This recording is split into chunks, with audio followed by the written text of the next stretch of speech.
How to make a finger pop sound with your mouth. Make making music with your own anatomy easy with this fancy finger pop. You will need a clean finger and a mouth. Step 1. Wash your hands, make an O shape with your lips, and tighten the muscles. Step 2. With your palm turned away from your face and your thumbs pointing down, raise your hand to your lips. Step 3. Curl your index finger slightly to form a hook. Insert your finger into your mouth and push your finger towards the inner part of your cheek.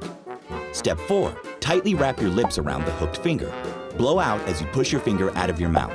If the sound is muted, try straightening your finger and repeating. Step 5.